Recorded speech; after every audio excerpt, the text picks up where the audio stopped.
Hey everyone, my name is Dillon Gonzalez. I'm the editorial director of GeekVibesNation.com and also a co-host of the Home Dance Film Festival podcast. And welcome to a brand new episode of No Streaming Required, your weekly deep dive into all the latest and greatest in the world of physical media. Welcome back.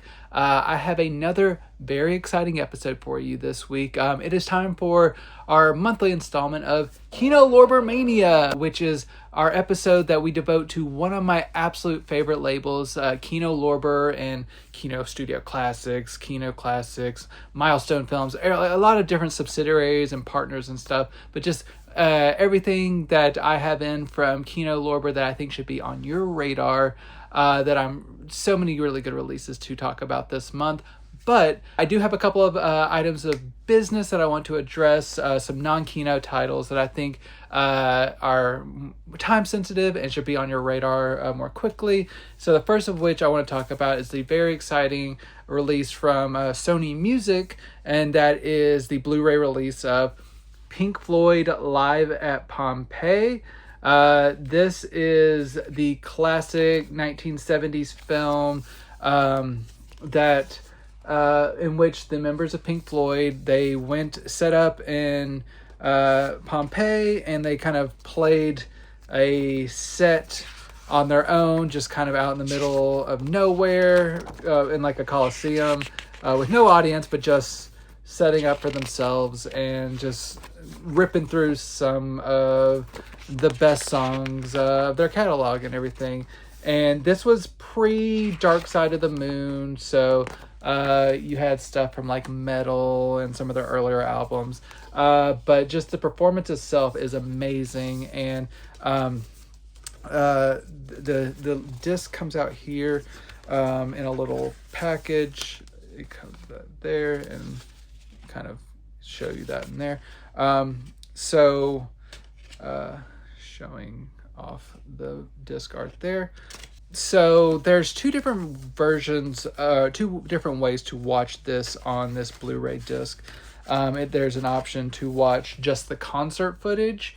So anytime they're playing music, you can just watch it that way, which it runs about an hour long, just over an hour long. And then there is the film version of the movie, which runs a little over about an hour and 22 minutes or so, in which you get all that concert footage, but you also get some behind the scenes footage around the times that the Pink Floyd was making Dark Side of the Moon, interspersed. So you'll get to hear little snippets from there of some of some very memorable songs from that album, and you get some really amusing moments with the band members outside, like eating food and just kind of like chit-chatting and like kind of going on little long diatribes about different things.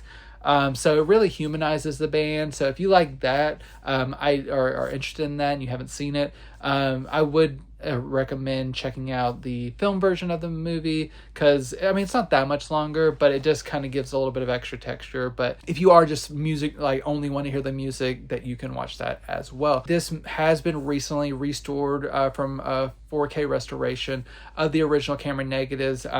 These materials were long thought lost by the band and the management and everything, and they were recently, probably in the last decade or so, discovered they were kind of stashed somewhere, and they were able to restore these and having the film looking better than ever. Just earlier this year, at the end of April, this had a IMAX run and had like a brief theatrical run that I unfortunately missed, but I am glad to see this new restoration show up on Blu-ray disc, because from what I understand, this was previously released on Blu-ray in like a box set, but it did not look the greatest. This 4K restoration looks fantastic.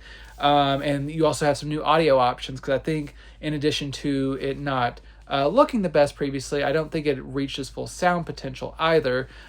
So you have some restored tracks here, and you have 3 different audio tracks. So you have the original 2.0, I believe, stereo track, and then you have a Dolby True HD 5.1 track that expands things out a little bit more. And then if you really want to embrace modern technology, there's a Dolby Atmos track. So you have the a fully immersive soundscape of like height channels and everything, all engineered by one of the band's like trusted audio wizards who made sure that this was as authentic to the original sound as possible, while making everything sound really good and pleasant and just like the perfect fidelity. And this does sound very, very good, which matches the visual presentation, which also looks pretty amazing. Maybe a few small blemishes still linger here and there, but you really have to kind of be like looking for them. This really flows very nice. All the skin tones look very nice and natural, and the landscapes look very nice and detailed. This looks better than you ever would have expected it to, and the Blu-ray presentation is very nice. There are no special features on this, but the audiovisual presentation is so solid with so many different options and stuff. I don't think any Pink Floyd fan worth their salt would be disappointed by this one. It is like a classic performance. And you bookend it with Echoes 1 and 2, and then everything in between. It sounds really great, or some great songs as well. A lot of jams. I'm a big Pink Floyd fan.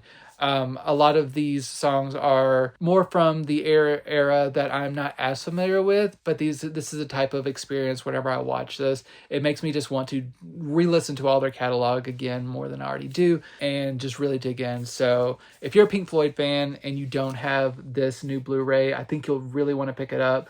But this is a really, really great music documentary performance concert.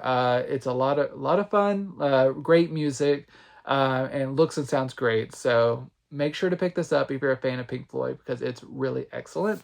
But that's not all. Before I dig into Kino, I have to acknowledge a major anniversary. I'm a few days late because I couldn't get this before the last video came out. But it is the 50th anniversary of Jaws, which is newly released on 4K. In a new presentation. This was previously released on 4K in 2020, and this provides the same 4K and Blu-ray combo as that release, but it does come with an additional new documentary, which is on a separate disc. So you get the original Jaws 4K here, and then the special features and Blu-ray on here, and then the new disc, Jaws at 50, is here.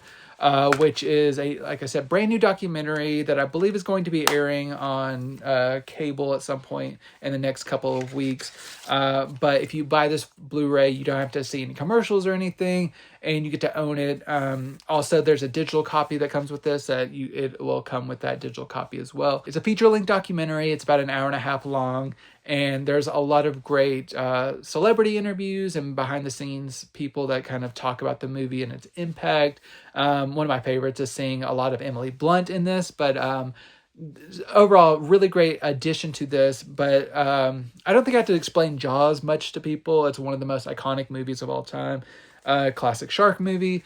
Steven Spielberg, big breakout. And it's just like the perfect summer blockbuster. We're coming up on July 4th. I know a lot of people like to watch this movie in time for that holiday. And it's no matter when you choose to watch it, it is a classic. And having it on 4K is the ideal way to watch this at home. Of course, this shows a lot in theaters pretty often, but you want a copy at home. And the 4K looks amazing. This got a proper 4K restoration back in 2020 in Dolby Vision. And like I said, this is the same disc, but it still looks amazing. Great bold colors in Dolby Vision, great textures with Bruce the Shark and all the human characters as well. And the audio sounds good as well. You have an Atmos track as well as the original 2.0 audio tracks and everything. And you get a real nice host of special features. In addition to that new documentary, you get a couple of documentaries that were included before, including a 2-hour making of documentary and then another hour and 40-minute documentary on the legacy of Jaws. So they just keep every couple of decade or two, they'll bring more people in to discuss the lingering impact of Jaws. And it's such a great movie that I can't fault them for that. And I love all the new information that they uncover each time, and just the amount and level of talent of people. It's a real fun time for Jaws fans. So make sure, if you want to own that documentary, even if you have that old 4K, you'll probably want to own the documentary. But if you don't have this at all, the 50th anniversary is the way to go to get that really awesome documentary from Universal. This new Jaws 50th anniversary 4K edition very much worth your money. And if you're a Jaws fan and you just want to have all the content that you can, tons of legacy special features, new special features, great audiovisual presentation, you really can't ask for more. From Universal, really good release from this one. But now is when I start going hard into Kino Lorber territory, and since was just talking about an ocean tale, I will segue to another one from Kino. It is the 4K upgrade of Deepstar Six, the 1989 deep sea monster movie from Sean Cunningham, who did the original Friday the 13th. About a group of people. This is some really cool reversible cover art that I like there. People working on the ocean floor who end up coming into contact with a creature that probably proves that they should not be going into the depths. There are some things that man should not know. But this is a pretty decent creature feature in terms of other underwater horror films. I may lean a little bit more towards like Leviathan or The Abyss, but I mean, of course, The Abyss, but Deepstar Six, it's a solid one. I don't think it's perfect, but it does hold a special place in my heart.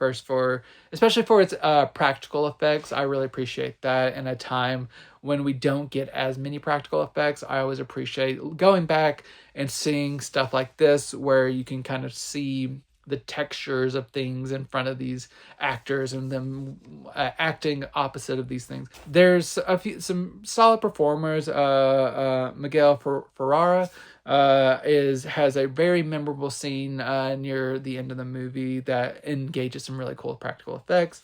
The monster itself can look a little hokey or maybe a little bit cheap, but I think that's part of the charm of the movie. It's none of this is high art, but I think it mostly accomplishes what it needs to. So if you're just like looking for kind of like a cheesy underwater horror tale, Deepstar Six I think will get you there. And this 4K presentation's pretty good. It comes from a new 4K restoration conducted by Studio Canal from the 35mm original camera negative. This does have Dolby Vision, and overall it's pretty solid in terms of the I'm going to talk about this a lot on this episode, and I've talked about it a lot on previous Kino episodes, but Kino is one of those companies that their encodes can be pretty inconsistent ever since they changed who did their encoding a couple of years ago. It's always been more of a crapshoot of how things are going to turn out. Like, they usually look at least pretty good, but they usually leave a little bit of room for improvement.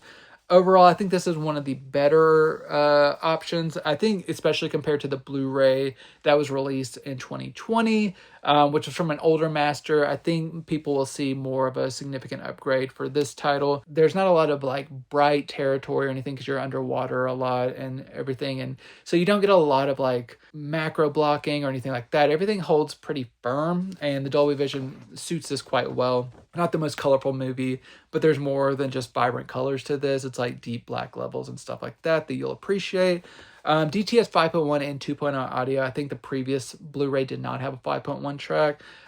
It seems to have been just kind of expanded out a little bit. It's not like a monumental difference from the 2.0. It just kind of arbitrarily expands things out, and it sounds decent. I'd probably still stick with the 2.0.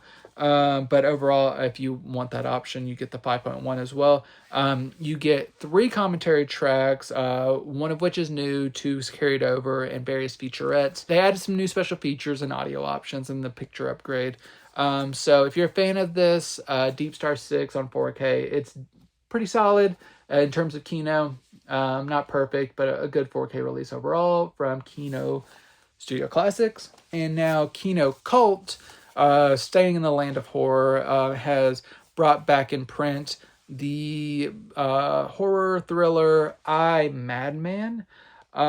This is a movie that was released on Blu-ray by Scream Factory back in 2020 or 2015. That release is now out of print.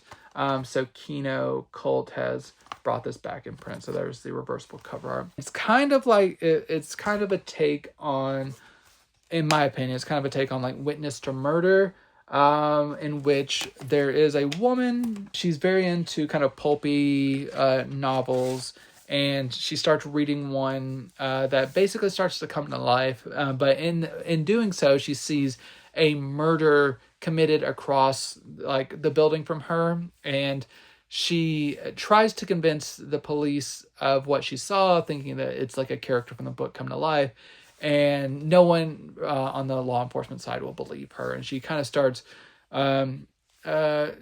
just going down a path where she kind of knows or can understand what is probably going to happen based on what she's reading, but no one will believe her. They think she's crazy. So it's kind of like I said, witness to murder with like a horror thriller bent. I know there's other kind of stories that are kind of like this as well, but overall, I found it very entertaining in that kind of like Tales from the Dark Side type of like anthology way, even though this is a feature film, but it kind of has that kind of like nothing is taken like too seriously. It's kind of hokey, kind of comic booky, but it has that kind of tangible homegrown horror quality that I overall really like. It's a very kind of comforting feeling in the kind of horrific genre. And I found this to be quite entertaining. The previous 2015 Blu-ray from Scream Factory I do not own, but this is not listed as coming from a new master, so I can only assume based on how it looks that it's probably from that same master as that Scream Factory release, which is solid. Probably could have a refresh and look a little bit better, but overall for an older master, looks perfectly good. No major blemishes and everything. Black levels are fairly solid, no major crush or anything. Overall, a good presentation, and there is, I think they carried over most of the special features, including a commentary track, a visual essay, which I don't think was on the Scream Factory release, a making-of featurette, behind-the-scenes featurettes. So if you're interested in this, Madman is back in print. I like the slip cover, and you get the reversible cover art like I showed you. So make sure to pick this up if you haven't yet. It's a fun, kind of accessible horror title, and I enjoyed it. Switching genres over to old school westerns, we have the next installment of the Audie Murphy collection. This is volume 5 with 3 new titles for Audie Murphy fans. And because of these titles, Audie Murphy is quickly becoming one of my top viewed actors on my Letterboxd. My first title of which is Walk the Proud Land. This involves Audie Murphy as a lawman who kind of is trying to protect Native Americans, and really he kind of bonds with them and tries to protect them from different threats, including some people in the town that do not like what he is doing and is trying to like get back at him. And has a complicated relationship with one of the women of the tribe, which one of the unfortunate missteps of this movie, that woman is played by Anne Bancroft, who is a white woman. So that is unfortunate. I think the movie has its heart in the right place. It makes a few obvious missteps, but overall I liked it. We have 7 Ways from Sundown, in which Audie Murphy plays a newer lawman who gets involved in a kind of a manhunt. He ends up finding the man in question that he's trying to get, and ends up forming an interesting relationship with this guy as he tries to bring him back in for justice. And they get attacked by various parties, and just the kind of the unlikely friendship but with like an ultimate goal towards bringing him to justice, that kind of all working together. Overall, I found that a pretty interesting movie. And then finally was Bullet for a Bad Man. This is kind of a similar territory in which Audie Murphy is playing a man whose old friend is a wanted criminal. He's played by Darren McGavin, who people may know best as the dad from A Christmas Story. He happens to be also married to that said best friend's ex-wife. So there's like, as he's trying to bring his old friend to justice, there's also kind of this tenuous thing where his wife and the boy he is raising, who this is that boy's father, and there's just like all kinds of baggage within this. Overall, I liked all three of these movies. I think this might be the most consistent set for me.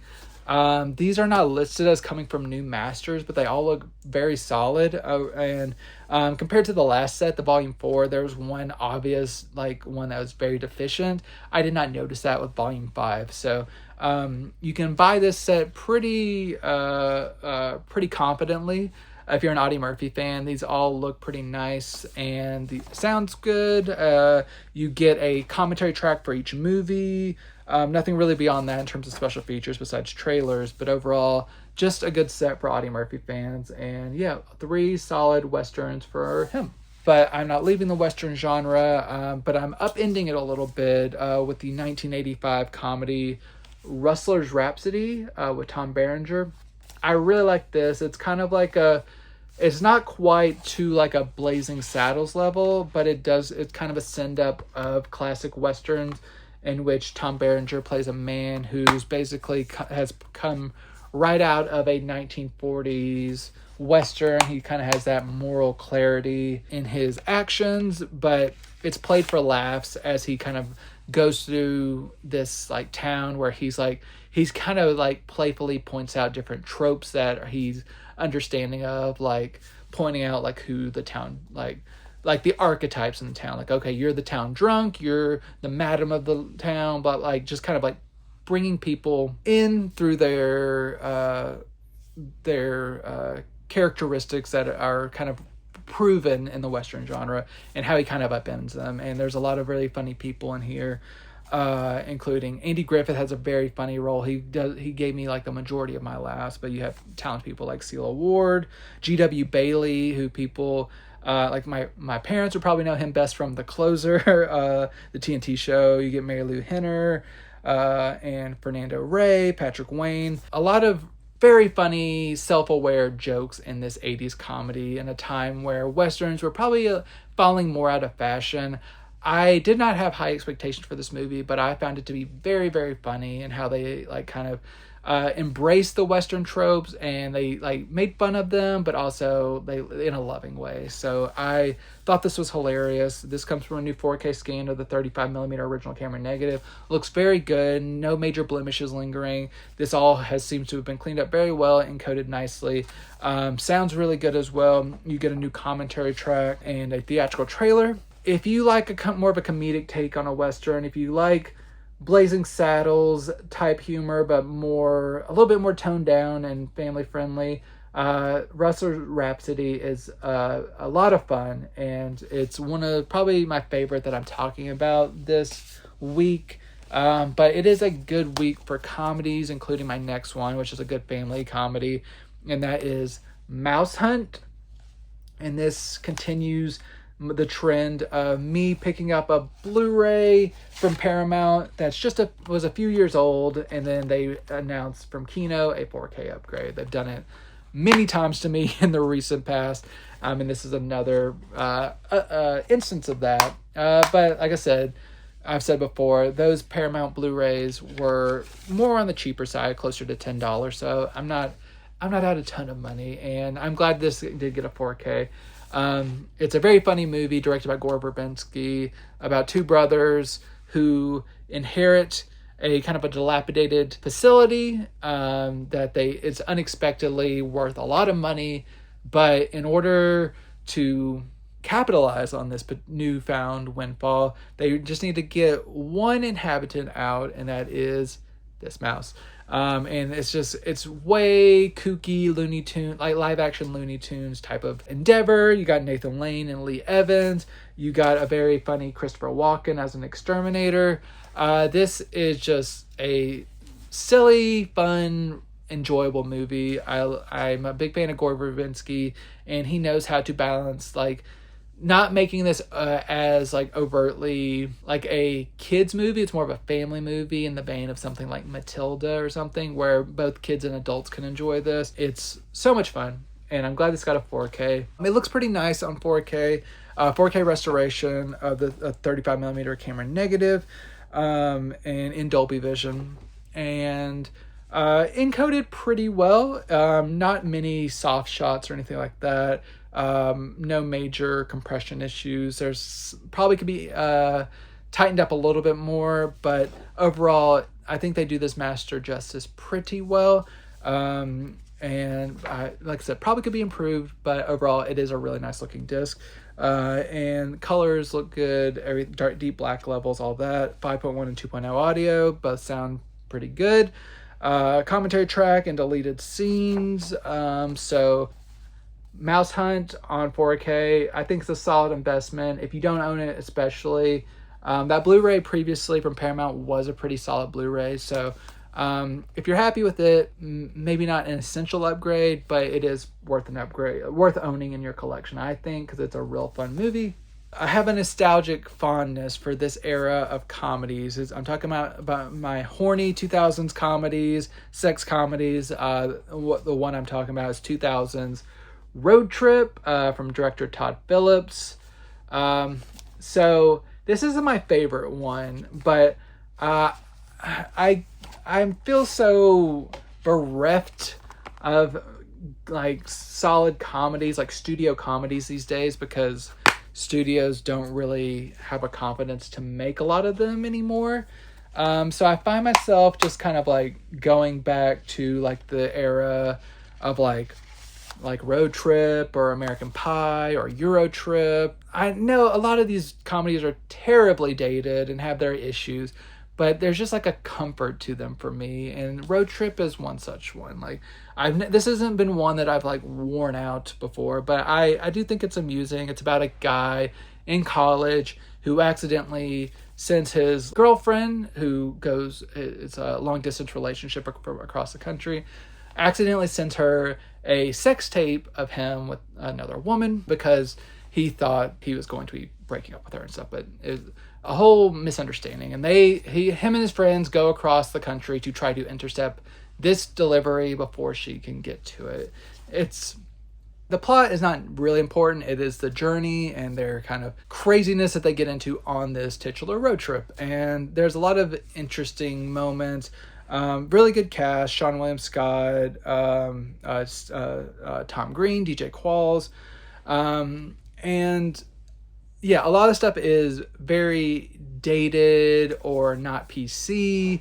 But then there's a lot of stuff that I did find myself laughing quite hard at, and so it's a mixture. And like you kind of have to give this era of comedy a little bit of pass if you want to enjoy them at all. But if you're not willing to do that, I completely understand. There's a lot of stuff that you just don't want to put up with. But some are better than others, and I think this one isn't super harmful, so I can kind of get behind it a little bit more. And this isn't actually one that I've owned before. I've seen it several times. I've just never owned it, and I was glad to see it was getting a 4K release. It does come from a new 4K restoration of the 35mm original camera negative in Dolby Vision. That being said, if I would have looked at this 4K and not known it was a 4K, I would have just thought it was a very good Blu-ray, which may be kind of damning it a little bit. And so I don't know how the old Blu-ray looked. I assume this does look better than that. But as a 4K release, it did not impress me a lot as a 4K title. It had good detail. It had solid colors. But it was kind of had a more of a softer image that I could probably chalk up maybe to the encoding. That just didn't make it like, wow. Like it didn't make it seem like a real good 4K image. It's solid, but most people for the money will probably want more than solid. They want like great. And also an issue with this one is only the theatrical cut is on the 4K disc. It's not a major difference from the unrated cut, which is on the Blu-ray disc with the theatrical cut. It's only about a minute long, or like 30 seconds more of footage from what I can tell, what I kind of compared. And that seems to be a couple of additional shots of nudity in like a locker room scene, and maybe one other brief thing, like that's a couple seconds long. But that's enough. That's like small enough that I'm not dinging it a major amount for not having the unrated cut on 4K, which Seamless branching seems like it's right there. I wish they could have just done that just to make everyone happy. But the theatrical cut, it's a great cut of the movie, and it's funny as is. I'm glad that it did go to 4K release. I just think I wish it looked a little bit better. In terms of special features, you get a commentary track, you get some featurettes, you get some deleted scenes, and you get a music video. This is technically probably the best release on the market. I think the previous Blu-ray release now might only be like a burned on demand disc. So just to have a manufactured disc is a win for this one. Not the strongest 4K disc. I enjoy it, but it's not the strongest 4K disc. But if you have a fondness for this one, it is probably worth picking up. Just have your expectations in check for how good it's going to look. Sticking in the land of comedy, but going back a few decades, back to 1966, we have Warren Beatty and Leslie Caron and Promise Her Anything. I recently talked about Leslie in Lily from the Warner Archive. I liked her a little bit better in that one just because of how she was written. I'll show you the reversible cover art here that's underneath. I like that quite a bit, that artistic rendering. It's about a young single mother who has like a small infant who moves into a new apartment building, which has Warren Beatty in there, who's a photographer, and who starts to take a liking to Leslie's character. But she is working for a pediatrician who she has her eyes set on, but she learns that he doesn't like children.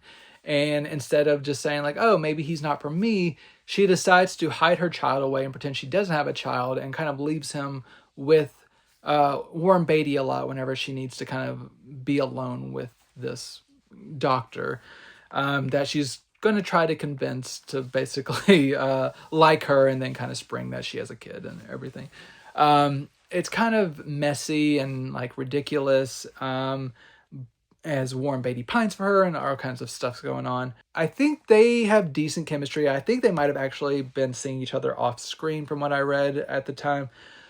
There's just, the script is very all over the place, tonally muddled, and I just didn't really feel anything for these characters or like get invested in anything that they were doing.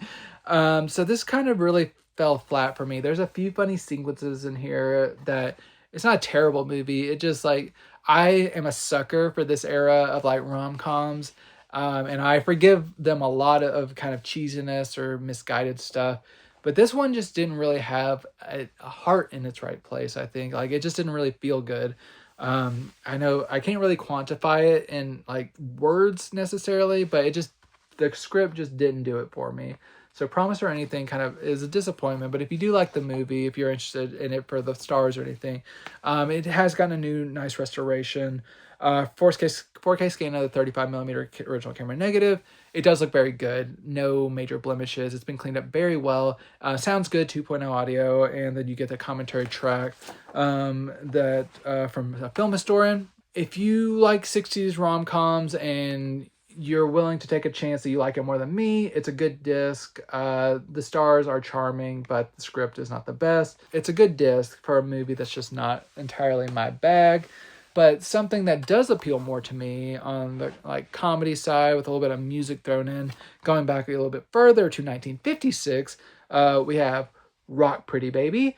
So this is like your classic, like, aw shucks, like, I want to play music, comedy, drama, where John Saxon plays a kid, like a teenager who wants to grow up and play rock and roll, and his dad just doesn't understand, but he's like determined to make it and like make it in the music business. And he ends up, him and his band befriend this young woman played by Luana Patton, and she kind of helps them start like really like going upwards, like starting an upward trajectory. But along the way, there's a few speed bumps in different ways of like misunderstandings and hurt feelings and reconciliations, all kind of like your standard music driven comedy, like lighthearted stuff.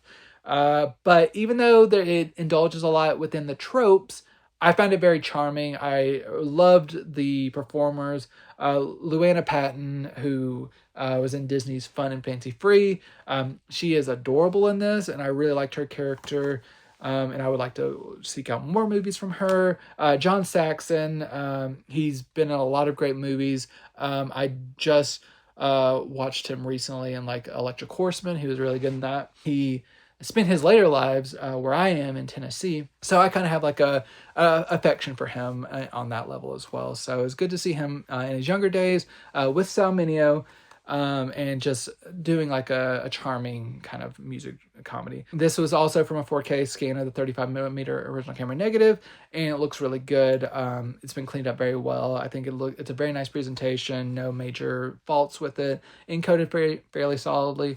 Get a commentary track and a theatrical trailer. But if you like this era of like wholesome musical comedies, Rock Pretty Baby, I think is a fun one. Staying more in the music-driven lane. We have a kind of a hybrid from Kino Classics. We have The Blues Under the Skin. This is a mixture of documentary and narrative filmmaking, in which this is from some French filmmakers, but it's in English. And it's kind of like capturing some blues legends, like you'll see here, like Buddy Guy, B.B. King, Mance Lipscomb, Brownie McGee, Roosevelt Sykes, Jimmy Streeter, a lot of great artists here.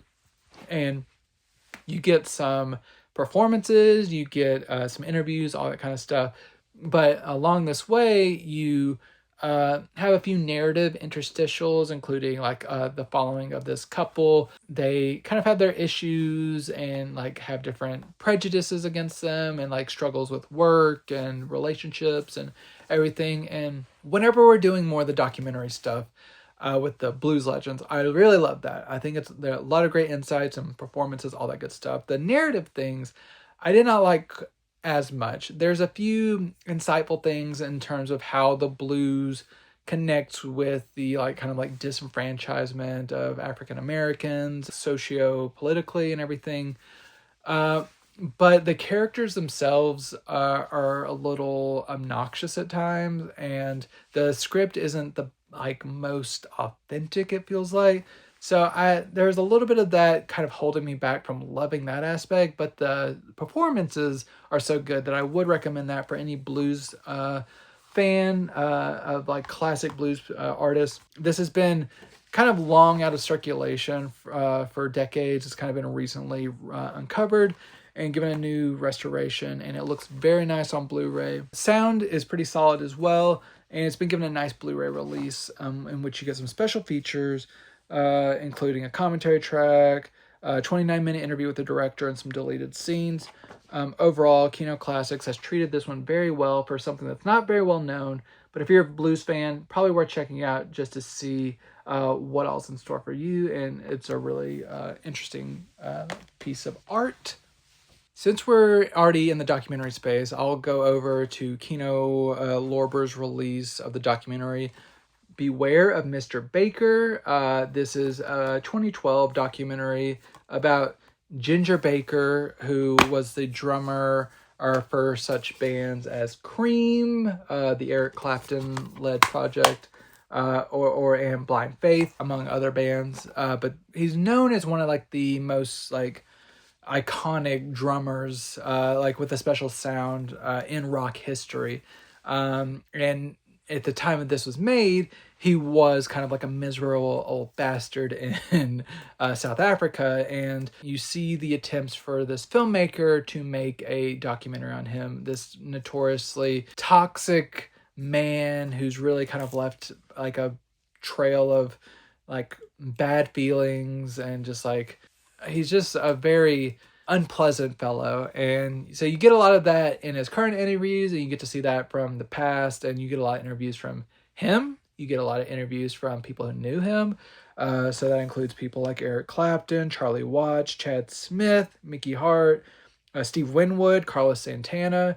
So people either knew him or respect his drumming or all that kind of stuff. It's a lot of interesting points of view here. What I like about this documentary is they don't try to downplay how awful he was in certain respects, in terms of like his family and his bandmates and stuff. He really just seems pretty insufferable, but he is also a very talented artist who was an amazing drummer. There are times where I think the documentary gives him a bit too much of a pass for like, he was a genius, so let's not linger on all the bad stuff that he did. But he was pretty horrible. So you gotta reckon with that. But I think that makes for a very compelling documentary, and it looks nice on Blu-ray for being just over a decade old. All the footage seems pretty solid. Not all of it is captured in the most stable environment, but everything looks about as good as you could imagine it would. And you get a commentary track from the director. I think that was a newer recording from that. Overall, a good solid disc for a film that was missing from Blu-ray, but now you can own it in good quality. We go over to a partner label of Kino. We go over to Cohen Media Group and their release of The President's Wife. So this is Catherine Deneuve in a recent film in which she plays Bernadette Chirac, a kind of a take on the real life wife of the French president around the era of the 90s. In this narrative, she plays this woman who is very savvy and has helped her husband reach the role of president. When he gets there, he doesn't really give her the proper credit or respect that she kind of deserves for getting him there, and doesn't really seem to value her opinion very much. And she kind of feels left aside. And then she kind of gets tasked with rehabilitating her image to, because she does, like, despite being really like great politically, like having a savvy mind, people think she's kind of cold and like they don't really think highly of her. So she starts to rehabilitate her image and becomes even more popular than her husband ever was, and really starts to take the country by storm as one of its most popular political figures. At which point, just kind of like her husband tries to start like crawling back to her and being like, help me, like with my image and everything. So it's really about this lady's ascendancy to kind of a beloved political figure in France, and all that kind of goes into that, and her kind of reclaiming her power when everyone kind of like overlooks her. And there's all kinds of family dynamics and stuff in here, but this is really just a avenue for Catherine Deneuve to give an amazing performance as a real life lady. That it's appropriately crowd friendly, but I think it's also a very entertaining movie. She did a really nice job here, and I quite enjoyed the movie. Nice HD transfer from Cohen Media Group, and then the original French. You get some deleted scenes, so nothing else beyond that besides a trailer. But if you like just kind of like a breezy French drama, it's kind of like crowd pleasing. The President's Wife is worth your time, especially if you just want to see this legend give a really solid performance after all these years of many solid performances. Going back to Kino Lorber, we have their release of a movie from the 2000s from Betty Gordon. It is Handsome Harry, in which Jamie Sheridan plays a man who gets a call from his old war buddy, played by Steve Buscemi, who is kind of on his deathbed, and he kind of encourages him to reconnect with a specific member of their company. And he kind of ends up going on this road trip trying to find this guy from his old company, but along the way meeting up with a bunch of other people that he used to serve with. And it's kind of like a road trip journey where through him doing this, he's also remembering a lot of stuff from his past and reckoning with things that he's not proud of, and reckoning with his relationship with his own family and his own truth. And there's like secrets that are kind of been buried that he's kind of excavating. It's not an overly original idea, but I think it's executed pretty well by Betty. The acting is solid. It feels very much like a stage play in how it's kind of executed. So it does feel a little bit cheap, I guess. But it's a solid movie. It's not the best movie, but I think in terms of an acting showcase and just like these actors, like there's some good actors, but not all like household names. Like people like Campbell Scott, Titus Welliver, Karen Young, Aidan Quinn, John Savage. Some very solid actors who are not all just like A-listers. But it's a solid drama and a little heavy-handed at points, especially near the end, but overall, solid movie. Not great, but like 6 out of 10 probably, I would say. But overall, good. HD transfer looks nice, no major qualms or anything like that. You get 2 commentary tracks and a behind-the-scenes featurette. So overall, good release from Kino. If you're interested, if it sounds interesting to you all, try to check it out. Going over to another partner with Milestone Films release of a very impressive set. This is Made in New Jersey, the films from Fort Lee, America's first film town. So this goes all the way back to the silent era. And you got 2 discs worth of films, which includes 14 features and 2 documentary. But when we say like 14 films, a lot of these are kind of shorter from the silent era, so like 10 minutes long. But there are some longer ones on the, like, there's like a before Hollywood disc and after Hollywood disc. So there are some proper like narrative feature films that like run about an hour and a half. But most of these are kind of on the shorter side, so like short films, like silent films. And then you get some newer documentaries that give some context to the era of Fort Lee and how even before Hollywood was really going and like become the epicenter of filmmaking, New Jersey, weirdly enough, like had such a powerful impact on early like filmmaking, and really it was kind of a hopping place for directors to really do stuff that was ambitious for the art form back in like the 1910s, indulging in their creativity in a way in which businessmen would try to quash a little bit once things got going in Hollywood. So there's some really interesting filmmaking in these that have been rescued and restored and presented very lovingly by Milestone. Some like standouts that you can see from here are like an early Robin Hood short from 1912. You got like Not Like Other Girls. You got The Vampire from 1913, which is really cool. And then like even later, like Cossacks in Exile from 1939. That's a full feature. A lot of really interesting stuff in this range of genres, but it just really shows an area in which people probably don't think about it properly in film history. But it's really cool that a company like Milestone that still cares about like silent films and like preserving film history has come through with such a great set. You see the booklet that I showed off. No special features besides that, but just a really, really nice presentation full of interesting narratives. Very much worth checking out, this Made in New Jersey set. Going back to the Western genre, pre-code era from Kino, it is 1932's Law and Order with Walter Houston. This is kind of one of the earliest known tellings of the Wyatt Earp tale. So I recently talked about the Tombstone getting a 4K from Disney.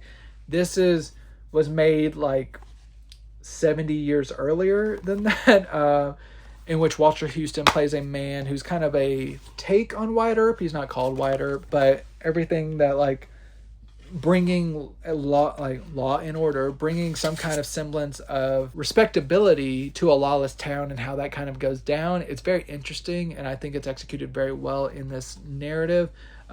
It's not overly long. It's just an hour and 12 minutes long, but it's a very good early Western with a good Walter Houston performance. But as you'll see here, there's also another hour-long movie called Without Honor that's included here. That's also been restored. So that's a 1932 Western starring Harry Carey that's been preserved by the Library of Congress. But Law and Order, it's a really nice Blu-ray release. This has been preserved from 4K restoration by the Film Foundation. They do really nice work, and they've obviously put a lot of care into this one. It looks very good. The sound is as good as a movie from the 1930s can sound. It holds up very well. Each feature gets a commentary track. You do get a conversation piece on here as well. Really cool release for Western fans. I think it's worth checking out. This Law and Order with Walter Houston. A couple more releases, the first of which is the 4K debut of the 90s action thriller The Peacemaker with George Clooney and Nicole Kidman, in which they pair up to track down some missing nuclear warheads and try to get them before a terrorist plot goes down.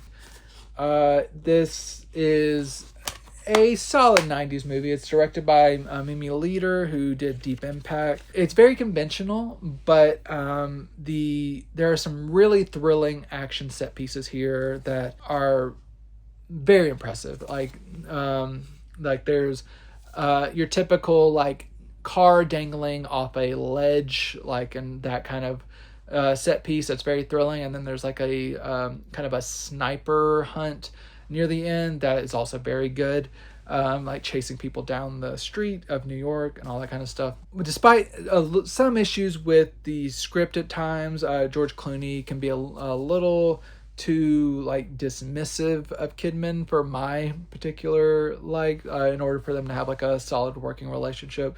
He really undermines her quite a bit, but other than that, I think it's a decent movie. It's like, if you like just kind of like a straightforward action thriller from this era, I think it'll do the trick. This was 1997.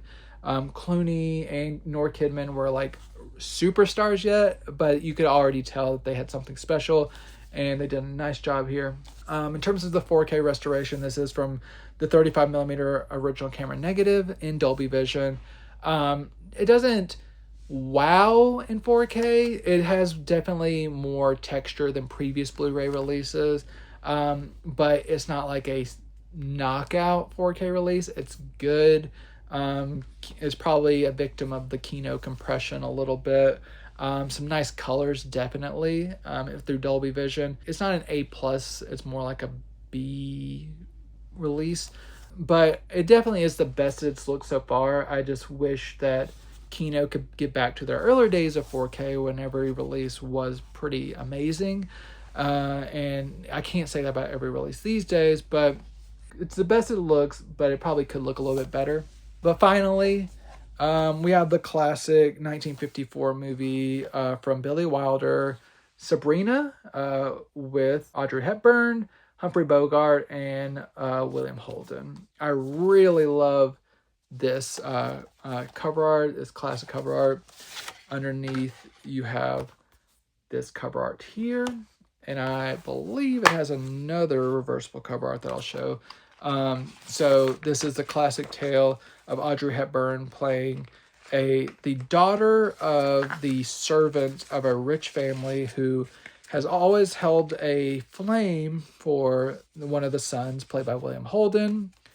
And she has went away to school and comes back and is kind of unrecognizable to the family, but she kind of starts to go after William Holden's character, who's engaged, but does see young Sabrina and starts to think that maybe he would want to be with her.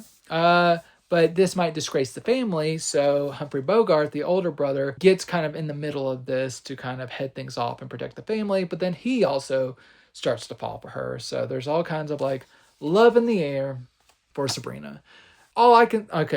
First, it's Billy Wilder. It's very funny. There's a lot of really good repartee. There's some good romantic moments. All this kind of... It's a very funny movie. I understand why it's a classic. I also know how I feel, which is, even I've watched this a couple times. I do not think either of these men deserve Audrey Hepburn, and I can't fully get on board with her ending up with either of them. But it is convention of the genre, so I know it has to happen. But Audrey Hepburn, she's such a boss. Like, she just deserves to just go off, live in France, and just find love over there. Because neither of these old men, they don't deserve her. But I still can appreciate the movie for what it is. It's very funny and charming and stuff. And Audrey Hepburn is great. The other two men are great, but their characters are like... but they do a good job with them. But Billy Wilder, he makes you believe in this, even if I still have issues with it. I previously watched this on the old Paramount Blu-ray for the Audrey Hepburn collection. But this new 4K restoration from the 35mm camera negative in Dolby Vision looks a lot better. It's a big upgrade for fans of this classic. Looks really good in Dolby Vision. It's very solid grayscale. Everything looks firm, deep black levels, no blown highlights. Very good bump in texture for this one, and it seems to be encoded pretty well. In terms of the 4K upgrades, this is one of the more consistent ones I'm talking about from Kino this week, and I think most people will be generally pleased with this one. And yeah, it's just a really nice upgrade. So if you're an Audrey Hepburn fan, I think this is a nice upgrade. And then you also have this really beautiful cover art, which I love. So make sure to pick that up before the slipcovers sell out, because they will eventually sell out.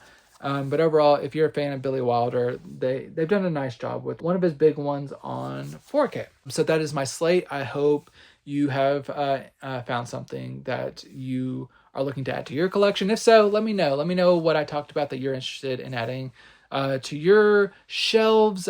Make sure to share this with anyone that is a fan of physical media that you think might like something from this video. I appreciate all the support, all the likes and shares and everything. They do really help out.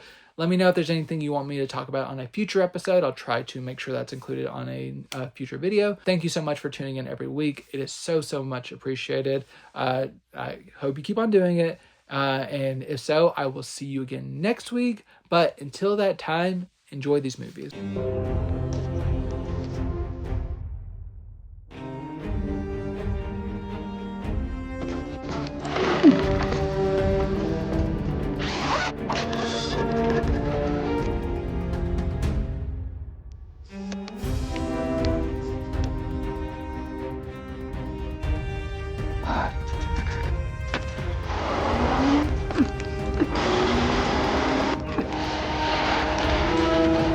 Nuts.